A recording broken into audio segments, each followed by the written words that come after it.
On a historic Friday, welcome in. This is Three Man Front. We are live at Crafts on 280. We've been telling you about this for a couple weeks now. We are so happy that the weather is going to cooperate. An absolutely gorgeous Friday. Hope everyone is getting ready to start their nice weekend throughout the state of Alabama. Conrad and Pat, we are live on location right here off of Highway 280 at Crafts on 280 in conjunction with the Birmingham Stallions. The Stallions, their event will begin at 11 o'clock here at Crafts, so come on by and see us. A lot of the players, Coach A.J. McCarron will be by, and we'll have a lot of guests, and we will obviously celebrate and talk about this upcoming season with the Birmingham Stallions. But, Conrad, the story that we are eyeing right now to the west in Tuscaloosa, Alabama, as Charles Bediako made his way into the courtroom at 9:30 a.m. this morning. We are awaiting word on the hearing that the NCAA and Greg Sankey believes Bediako should be banished from college and that he should not play ever again. We are awaiting word from the Judge Pruitt and see what happens in Tuscaloosa. There's so much to get into today. This is going to be a fun Friday here, Pat. But yes, as you said, right, we've seen Charles Bediako enter the courtroom. We have seen the our wonderful friends covering the Alabama beat with the great pictures of the door of the courtroom, because obviously they are not interested in having cell phones, things like that, in the actual court hearing. So, yeah, we're hoping that by 2 o'clock, 4 hours from now, we will have a resolution, and we will know definitively, will Charles Bediako not only be able to play in the IBOB tomorrow, but will he be able to play the remainder of the season for the Alabama Crimson Tide? We have a lot to get into here, Pat, but based on people you've talked to, based on people I've talked to, the feeling now is that maybe there's been a bit of a shift. And now that confidence that Charles Bediako will be deemed eligible, it feels like there's a shift, and now it maybe is skewing the other direction for Alabama. Yeah, we'll see what Judge Pruitt rules on. And as Mike Rodak told us yesterday at 1 o'clock, he wasn't sure if this is going to be something that is going to be ruled immediately from the bench. Yep. Or is this going to be, okay, we're going to recess, and then I will release, my decision later throughout the day. We'll just wait and see. Now, Nick Kelly and Mike Rodak, all the great friends of Three Man Front who are down there covering what's going on, they literally have been sending pictures before they walked into the courtroom, and there is not one, there's not two, but there's 3 warnings on the courtroom door telling you, you do not have your cell phone turned on, or you'll be arrested. No, I made that last part up. No, you're definitely going to be arrested. I think we should have Nick volunteer just to see what would happen, and then he can come and report, potentially from a jail. Well, we know Mike Rodak. He's, based on him driving 6 hours for White Castle, I would say that he is more likely to do something like that than Nick. You're probably right. We just need someone to take one for the team. Don't think that's going to happen today, Conrad. No, you know what? I See, don't you think should have that been it down is. there. You know what? I should have, and then I could be the one getting arrested right now. Yes, you would have been thrown in court. You'd have been thrown in jail for contempt if you'd have been down there. Honestly, I've never been to jail before. I don't hope to ever go, but if I have to do that for the show, Pat, then so be it.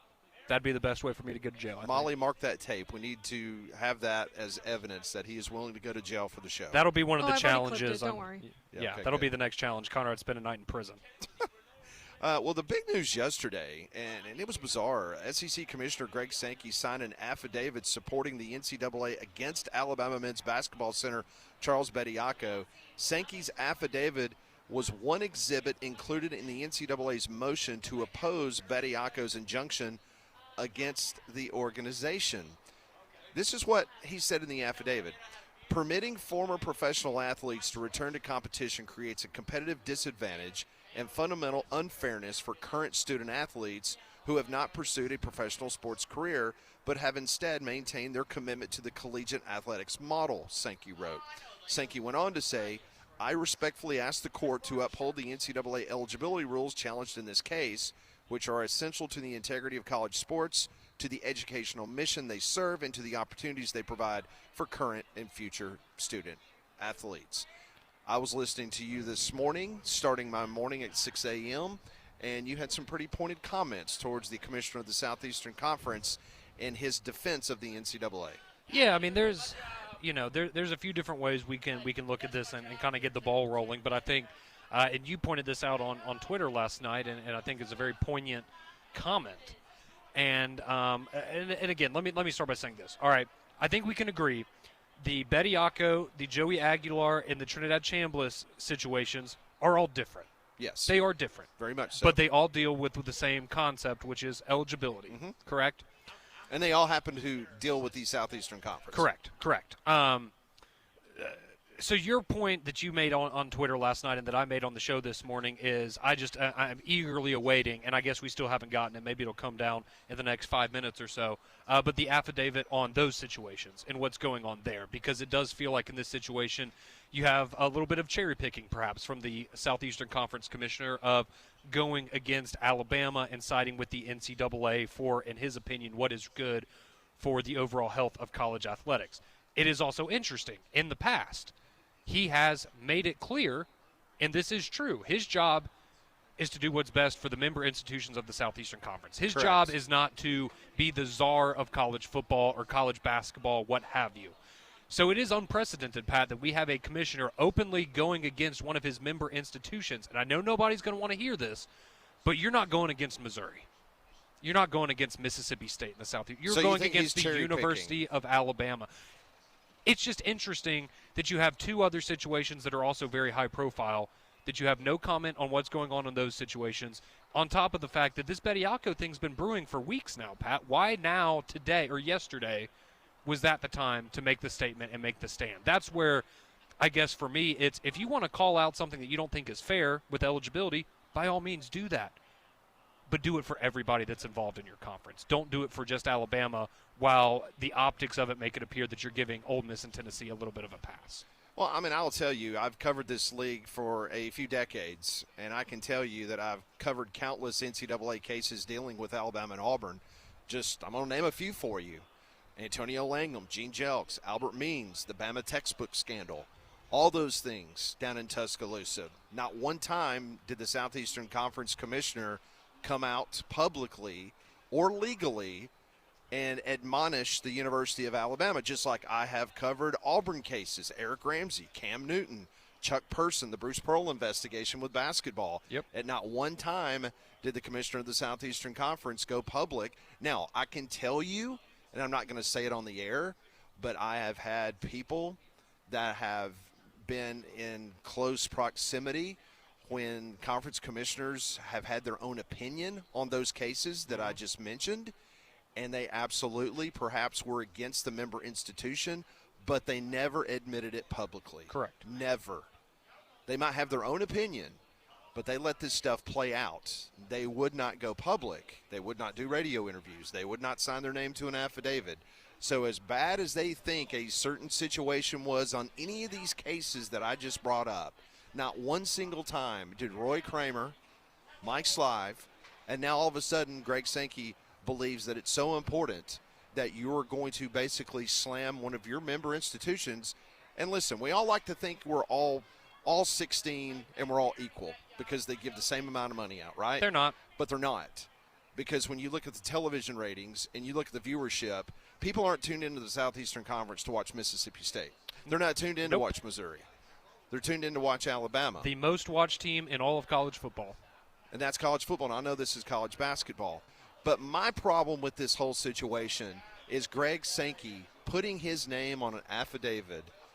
I know he's an institutionalist. I know that he is holding on to this belief that people go to school and play football and basketball for an institution so that they can get an education. Right. I'm glad that he's holding on to that pipe dream because that is long gone.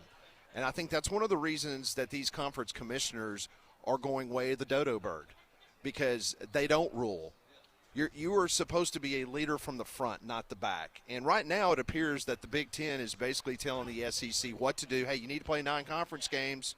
Okay, let's do that. Now you're going to put every football program in harm's way because you're not going to expand the college football playoff. No, and I appreciate you bringing that up because that's where I was going to go next because this is, again, a continuation of what you just brought up of essentially bending the knee to the Big Ten and going, you know what? We'll let you run the party. We'll agree to what you want, and then that will bring us all together and give us a resolution with the college football playoff. That didn't happen. And so I understand where he was coming from when making that decision, but the reality of it is now, in hindsight, it looks really bad. It looks like a really bad decision that could potentially damage the SEC in terms of how many teams are going to get into a college football playoff, at least in the near future. And it's just another crack in the armor, so to speak, of somebody that, for a long time, right, the SEC was untouchable. And Greg Sankey was in charge of that. And so by nature, he was also untouchable. And now, over the last year or so, you're starting to see the cracks in that armor finally show up. And I think at this point, people are just, the reality is, like you said, the Big Ten's dominating college football. The SEC's no longer the top dog. And now you have a conference commissioner that it feels like, in some ways, is having laps run around him by Tony Petitti. Well, here's the other funny part. So you have Rome burning around you. Where's the admonishment of Lane Kiffin? The antics that he had. He embarrassed the Southeastern Conference. I would say that wasn't good for the integrity of college football. Leaving his school that's going to the college football playoff, but that's okay? And actively conspiring against his former players to turn them against a member institution to go to LSU? Where's the admonishment of LSU? Where's the admonishment of Lane Kiffin? You're not going to find it. Okay, well, where's the admonishment of Pete Golding? Yep, never heard anything about the Clemson case. Supposedly That's you had fine. Jim Phillips call Greg Sankey, and maybe he chewed Greg Sankey out, and maybe Greg Sankey stuck his tail between his legs and ran home, letting the ACC control what we're doing now in the Southeastern Conference. So it's just funny how all these other things are happening in the conference, but all of a sudden this is the most important thing that he's going to attach his name to. And before people start texting in, because I know folks had a fun time this morning coming after you, Conrad, and I'm not here to defend Conrad, but let's just get the facts straight. We all agree that there should be safeguards in eligibility, okay? I don't think Charles Bediako should be playing, but you know what? These are the rules that we currently have in college basketball and football, okay? And this is what it is. So if you are going to today make the decision that Charles Bediako is not going to be able to play, then I don't want to see Diego Pavia, who has filed another legal brief to try to get another year. I don't want to see Aguilar playing. I don't want to see Trinidad Chambliss playing. I don't want to see any of these people playing. If you're gonna be hardcore with the rules, then be hardcore with the rules, period, with everything in every situation. Because, again, as we brought up at the beginning of the show, they're all different situations, but they all deal with eligibility. Correct. And here's the reality, and I said it this morning, and I don't know how I can be more clear than this. Charles Bediako is back at Alabama because he wasn't good enough to make it in the NBA. Joey Aguilar wants to come back to Tennessee because he's not good enough to play in the NFL. Trinidad wants to come back to Ole Miss. He caught lightning in a bottle for one season, and he believes that his draft stock will be better next year as opposed to this year. Correct. They are all coming back because they realize, hey, I am not in a situation right now to go and be the kind of professional that I always dreamed to be. So let's get that straight. None of these guys should be playing this year with Bediako or next year with Aguilar and Chambliss. But if that's the way that the rules are going to work, then it needs to be applied to everybody. And that's why, again, this is not this situation is different because Charles Bediako signed a two-way deal and came back and Trinidad's never played professional football. That's not what this is about.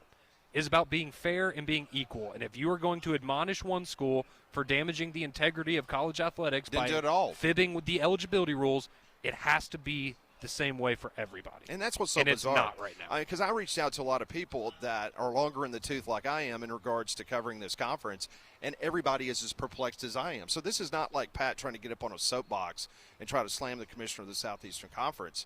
It's a fact that I've been around, and I've seen all this. And, when you don't have Mike Slive opening his mouth about the Cam Newton situation, let the whole thing play out, or Roy Kramer, although I know there's plenty of Alabama fans that not a fan of Roy Kramer because thought that basically he propped Tennessee up during all those years because of the NCAA problems at Alabama, whatever the case may be. They never publicly said anything. And now Greg Sankey wants to plant that flag on that hill and go to war with one of his member institutions is just very bizarre, in my opinion. But listen, when the judge decides and makes his call today on Bediako and he says that Bediako can't play anymore, then I'm sure Greg Sankey will release a statement and he will do a dance and he'll do a celebratory victory lap in regards to what he pointed out during his affidavit, that this is what's going to save college sports. On the flip side, how bad does this look for Greg Sankey if Charles Bediako is ultimately deemed eligible today? First off, I think he looks bad, period, anyway. I've talked to a few people around the league, and once again, this isn't just an Alabama thing. Because guess what? The people on Rocky Top and the people in Oxford, Mississippi are sitting there going, oh, my gosh, if he just came out against Alabama in an affidavit, what is he going to do if the lawyers of the NCAA come and ask him for an affidavit about Trinidad Chambliss or Joey Aguilar? It better be a very similar statement. So once again, he's set precedents here. Yep. In regards to what he wants to try to do as the commissioner of the SEC. Let's be honest. His power has slipped considerably Yes. in the world of college athletics. And, you want to wine and dine all the lobbyists in D.C. wanting to change the way college athletics is operated, and you have failed miserably. You have sold a bill of goods to your coaches that a 9-game schedule because ESPN told you we're going to give you an extra $5 million per school if you add that extra conference game. Now the coaches privately, guess what they're saying, Conrad? This is a bad idea because we're going to stay at 12 teams and we're going to take another loss. Everyone's going to be 9-3. They're not going to get as many teams in. Yeah. Exactly. So you know what? This is an interesting scenario that is developing in Tuscaloosa. Not only what's going to happen with the Alabama basketball team, which I don't think anybody out there believes are a Final Four team. No. But it's just the fact that the commissioner of the conference, a sitting commissioner, wants to publicly put his name on a document against a member institution is something that I never thought I would see covering this league, but it's a new day and age. We are live at Crafts on 280. Folks are already arriving here, and we're going to have a good time. The Stallions, the official Stallions portion of this will begin at 11 o'clock, and the first 50 fans at 11 o'clock will receive a free lunch, courtesy of Crafts on 280 and the Birmingham Stallions. So we got plenty to get into. We'll continue to watch what's happening in Tuscaloosa. We'll give you the very latest as soon it is made available to us. Wimp Sanderson will join us at the bottom of the hour. 1 o'clock hour, we'll talk to Blake Lovell from Southeastern 16. Got plenty of folks from the Stallions that we will sprinkle in throughout the broadcast. We want to hear from you. 1-800-239-WJOX, courtesy GMC text line 205-834-9450.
It is 10:20 on Jocks. Welcome back to a Friday edition of Three Man Front. We're live at Crafts on 280 in conjunction with the Birmingham Stallions.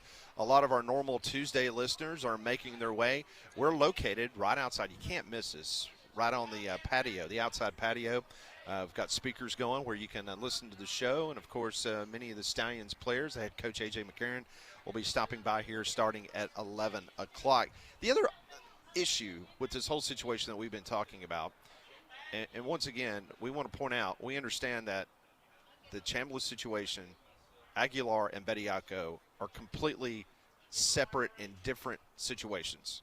Yes. Our whole point about this is the commissioner of the Southeastern Conference putting his name on a document against one of the member institutions. It's the fact that, again, they are all different situations, but they all deal with eligibility. And so if you're calling out Bediako for, hurting the integrity of sports because you're messing with eligibility, that's the connection we're drawing.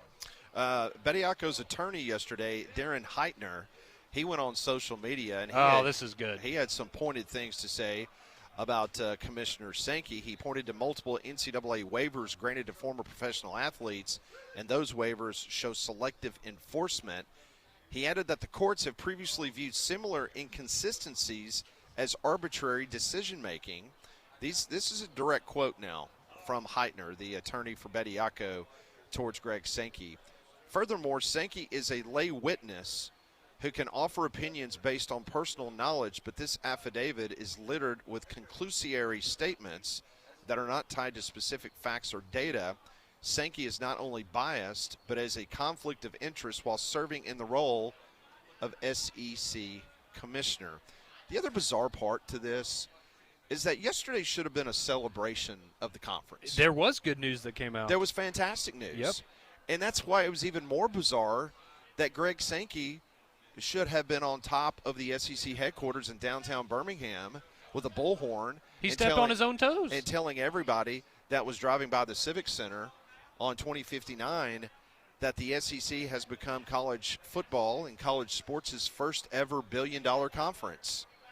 They announced yesterday that they're going to distribute $1.03 billion to its schools in the 2024-25 fiscal year. That's an increase of $200 million from the previous year. Average per school, $72.4 million. Whew. That's what you should have been celebrating yesterday. Instead, it's a lot of money. You've got affidavits and documents being flooded on social media and on televisions showing that the commissioner of the SEC is going mano a mano against one of the original schools of the Southeastern Conference. Let's get to the phones. 1-800-239-WJOX. Bottom of the hour, we will talk to our good friend Wimp Sanderson about some basketball coming up, including the IBOB down in Auburn coming up tomorrow. Let's go to Coleman. Cliff joins us here on Three Man Front. Hey, Cliff, how are you? I'm good. How are you guys? We're doing well, Doing Cliff. well. Thanks for the call.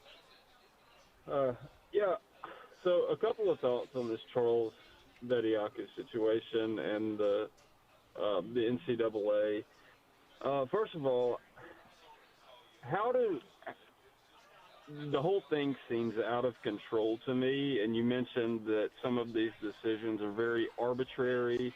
Right. It's just one judge decides this, another judge decides that. One guy's eligible, one guy's not. How do they fix that? I mean, is Congress going to have to get involved? Yes. What's the solution so we can establish a set of ground rules that are enforceable, and we're not deciding one thing for one guy and one thing for another guy? You guys hit have any it. thoughts on how Yeah. to fix it? No, I mean, you've hit it. I mean, that's why these conferences and the NCAA, they've spent millions of dollars on lobbying Congress because they need help. Because you're going to continue to see these individual cases that will, let's just be honest, they will cherry pick and they will find a local court or a judge that they believe will be extremely friendly in regards to a decision. And that's why they're asking for federal help. I mean, they need the federal government to step in, give some guardrails. But as we all know, watching Congress and being split 50-50 down the line, it's going to be very difficult to get anything passed in Washington, D.C. in regards to this. Sure. Now, I'm a am old school, I suppose. I think they should have 5 years to play 4. Sure, I agree. And my thoughts on why Sankey may have come out publicly and made a statement about this particular case.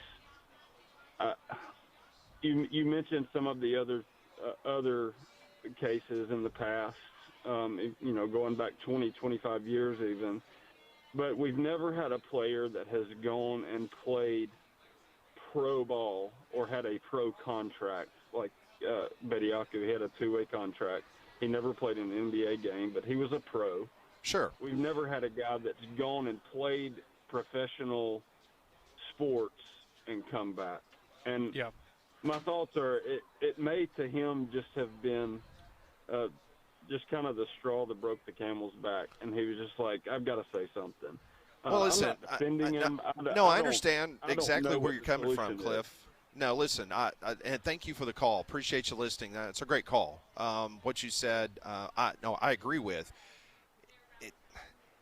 Someone needs to define what a professional is, because that's when you get into the international discussion. Correct. When you've got 38 players cited by Charles Bediako's attorney, and many of them play in the Southeastern Conference for different schools, those are professionals. They made money overseas playing their craft. Yes, that it is is a not definition. like over here where they play high school ball and then go. It's completely different. So if you're going to allow that to happen, then you need to allow G League players to play, okay? But to allow guys that make money overseas and then decide, hey, I'm going to go play for the University of Arizona because you know what? I can make $2 million playing in the desert than I can making $400,000 playing in Turkey. Yep. I mean, let's just be honest. So you need to define that, because college basketball is littered with those type players, including a player for Auburn University that made money overseas. Yes. So if you're going to let those guys play, which, by the way, sure, okay, if you're going to let them do it, then you shouldn't be bitching and complaining about G League players playing. I completely Or just agree. cut them all off and say, unless you're in school getting an education, and if you've made a dime before playing in the professional, then you've boycotted and you have forfeited any rights for you to continue to play. Well, and again, what's the the concern when it comes to this eligibility stuff? It's you want to protect the high school athletes that are getting an opportunity to be recruited and go and play, and you don't want college athletics to have an average age of 24 for the participants, right?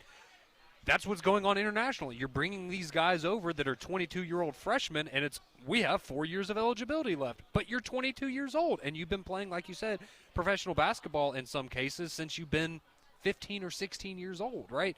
So the reality is the whole system's messed up, and to go off of Cliff, again, not defending Sankey at all, but to play devil's advocate, I do think probably the reason that he spoke out on this one is because they're playing right now, right? Yeah. The Chambliss and Aguilar stuff, well, we can deal with that another day. Sure. That's not until the That's fall. right. So the immediacy of it, I can understand why he would come out against Alabama, but at the same time, all of this stuff is going on. It's all part of the conversation. These are the biggest stories in college sports. It does feel like an oversight to not mention those in passing, even if it's we understand there's other things going on.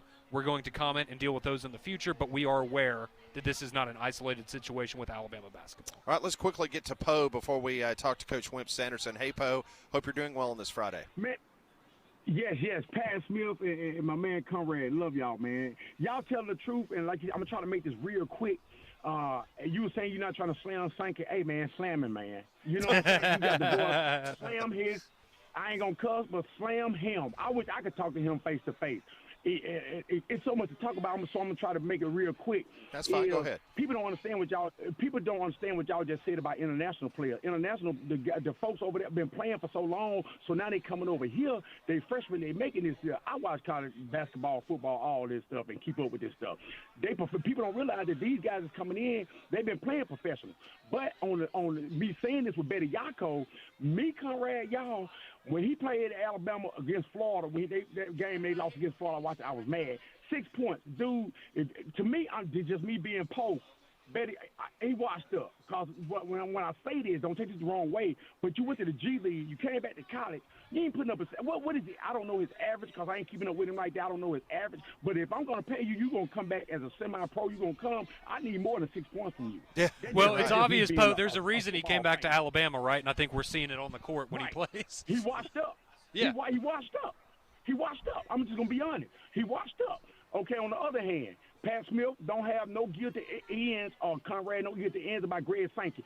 Greg Sankey, no matter what you do, dude, you can't go against Alabama, which I ain't a Alabama fan, but you can't go against its principality. You can't go against your own, one of your major institutions and your conference that you is so much over. You can't do that. I don't have no respect for Sankey when he do stuff like that, being a basketball fan, an SEC fan. You see him? So y'all continue to bash him. Do what you want to. If y'all can't do it, then your boy Poe come on and do it. Sankey, I think that's just foul for what he's doing. All right. Hey, Poe, always great to hear from you, man. I look forward to seeing you soon. We got the seal of approval. Okay. That's right. Thanks, Poe. Thank you, Poe. That was a good call. That's a great call. Awesome. So if I get tired and I run out of one-liners, we'll call Poe back. Absolutely. Yeah. Poe will take care of it. All right. When we come back, Coach Wimp Sanderson, he will join the program. We continue to monitor the things in Tuscaloosa at the Tuscaloosa Courthouse. No news. The hearing's been going on for an hour. Charles Bediako, his future, lay in the wings. We will keep watch. That's next. Three-man front.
It is 10:35. Welcome back. This is the Friday edition of Three Man Front. We are live. Crafts on 280 in conjunction with the Birmingham Stallions. Come on by and see us. A great crowd already assembled. It's a beautiful day.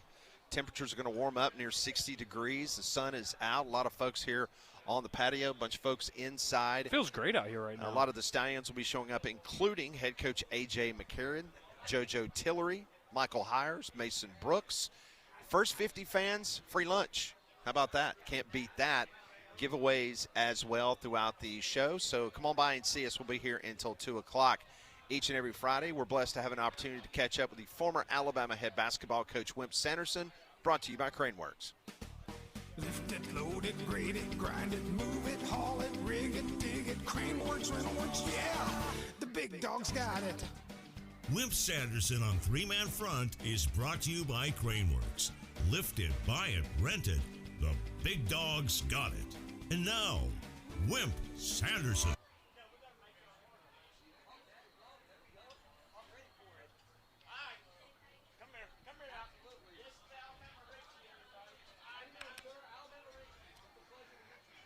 And Coach Wimp Sanderson joins us now guys. on the Higginbotham Hotline. Coach, why aren't you at the courthouse for us? Why aren't you covering this event and giving us live reports? What are you doing? I should be, but I'm not. I'm out fiddling around my dog. Okay. Let's talk a little bit about something that we know is going to happen, not something we think might happen. What's going to happen is that Florida is going to play at A&M, and Alabama is going to play at Auburn, and Tennessee is going to play at Kentucky, and five more other games than those three, but those three are the big ones.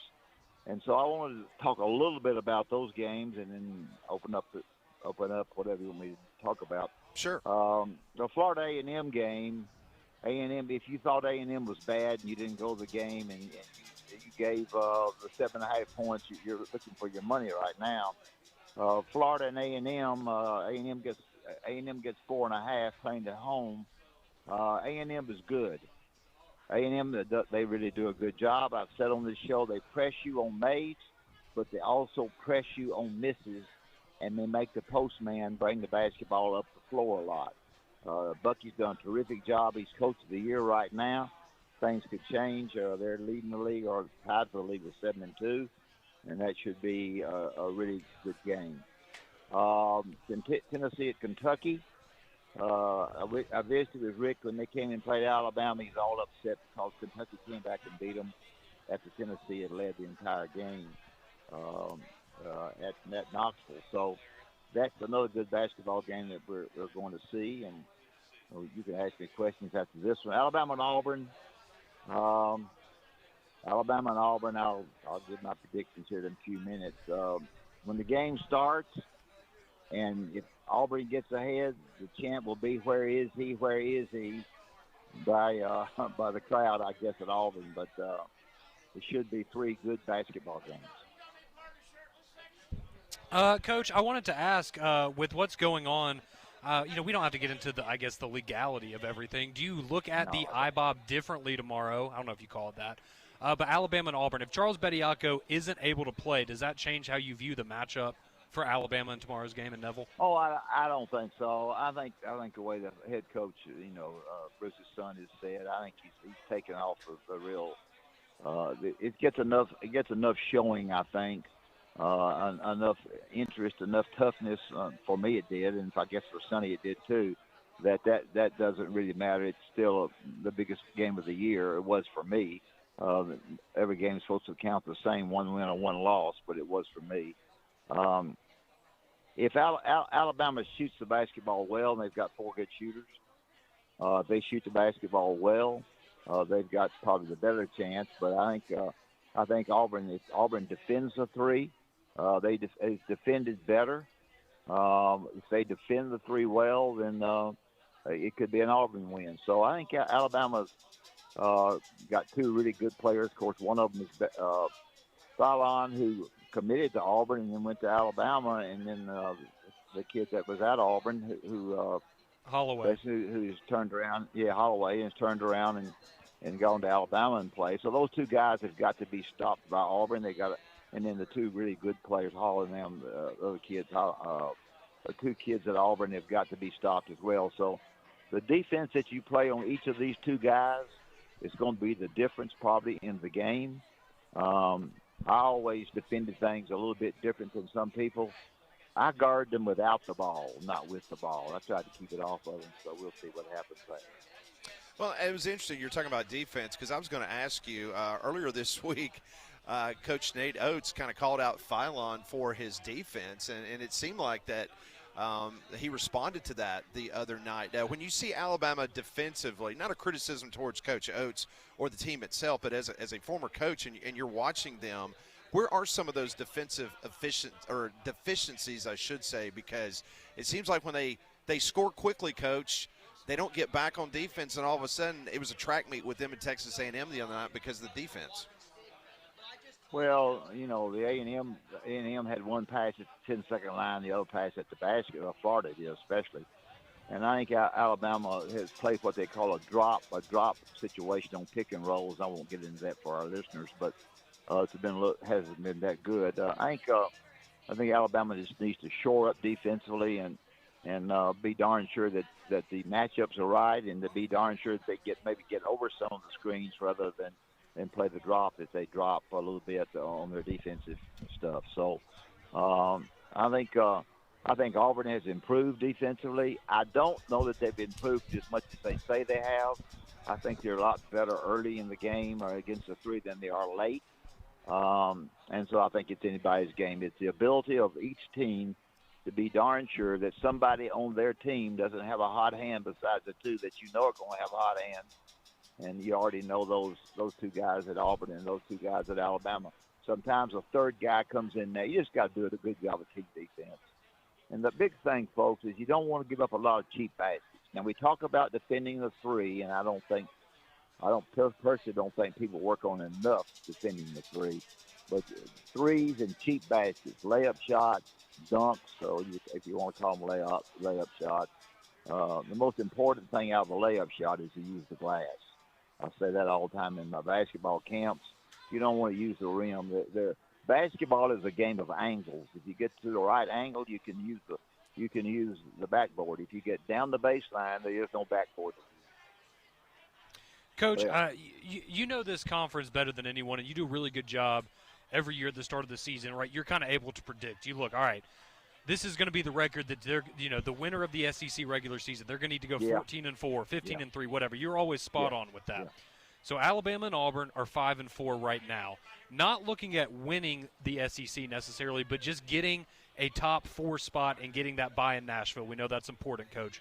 What record are you looking at to get to for that bye? I think 13-5. 13-5? I think 13-5 ties. I think 13-5 ties for the championship. Okay. I think these guys these teams. I think they tie for the championship. I haven't studied everybody's schedule, although I'm a schedule studier. I'm a schedule freak, so it's it's big. A&M is having the 2-game toughness of their schedule with Alabama and Florida, although they do have Florida at home. Auburn is in pretty decent shape, although they've got a couple. They got Alabama twice. They have been to Ole Miss and won. They've been to Georgia and lost. Georgia is coming to their place to Auburn, which won't be an easy game. They can beat Ole Miss at home since they beat Ole Miss over there. Ole Miss struggling. So the 2 games with Alabama, the last game of the season and this game tomorrow night, tomorrow afternoon, will be really big because that's a team that both of these teams play twice. You look at who you play twice, and Alabama plays Mississippi State, who they played once on the road and won. They play Auburn, who have not played at all, and they play Tennessee. Now, they got beat by Tennessee with 2 guys out. I wouldn't be surprised to see Alabama play Tennessee a little bit better game at Knoxville than most people think. I don't know what the line will be. And then, as I said, Auburn has had Georgia twice. Georgia's coming to Auburn. They got Ole Miss. Ole Miss is coming to Auburn, and Alabama's coming to Auburn. So they've got 3 of those games back at home. So they've got a pretty good shape. They're in pretty good shape there. So, Coach, right now, if I were to press you on how many teams do you anticipate we'll get that call on Selection Sunday, are you looking at 9? You're looking at 10? What do you think? I'm looking at 8 or 9. Okay. I'm not quite looking at 10. I'm probably wrong at 8, but I'm thinking 8 or 9. I tried to study that. That's a good question, and I'm not giving you a very good answer. But I would say, if you want me to just answer, I'd say 9. Uh, the SEC office, I have a lot of respect for them. They do a really good job with the SEC schedule and who's going to win and lose. And you know, the Alabama-Auburn game now, for the first time ever, are being played on Saturdays rather than in the middle of the week, which I think is better. And so the Alabama-Auburn thing is going to be big because they haven't played at all this year. But I would say 13-5 would probably tie for it. It might win it, but I would say 13-5 will probably be in good shape and there. So I would say the 9 or 10 games. I would say 9 games would be the number that would go to the NCAA. That is Coach Wimp Sanderson. He joins us each and every week. And, Coach, thanks to David Upton and the wonderful folks there at Craneworks. They give us the opportunity to catch up with you each week. Well, they sure do. Not only myself, but a lot of people throughout the week talk about Craneworks. They'll tear it down to build it up. You can get on craneworks.com, whether it's Mobile, whether it's Birmingham or wherever it might be. They'll do an excellent job, as well as Huntsville now. And remember, Rental Works is where they'll get you whatever you need in the way of to operate with, and they will send a operator with the piece of equipment that you want to rent. And brother, that is great. So Rental Works is as big as Crane Works because they've got the guy there. If you don't know how to do it, and I had a hard time screwing in a light bulb when I was growing up, so I didn't know how to do it, and they came with me for the advertisements I did. So be darn sure that you go to Rental Works and Crane Works. Appreciate you guys having me on, and I'll talk to you next week. That sounds great, Coach. Have a great weekend. Right. That is Coach Wimp Sanderson, brought to you by Craneworks each and every week here on Three Man Front. Crowd is continuing to swell. Seeing a lot of our normal Tuesday social taco folks stopping by. And the Birmingham Stallions, a lot of the players, the coaches will be in attendance here momentarily with Crafts on 280. You can't miss us right here as you're on 280 about to get into Homewood. You will see us. We're located outside in the covered deck. It's a beautiful restaurant, great food, so come on by and see us. We're live, Social Taco, on Tuesday. Today we're at Crafts on 280. Come on by and see us. This is Jocks, Three Man Front.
It is 10:52 on Jocks. Just a great crowd. It continues to swell here at Crafts on 280. Come on by and see us. The official Stallions portion of this event is going to begin in a matter of minutes, and the first 50 folks here, free lunch.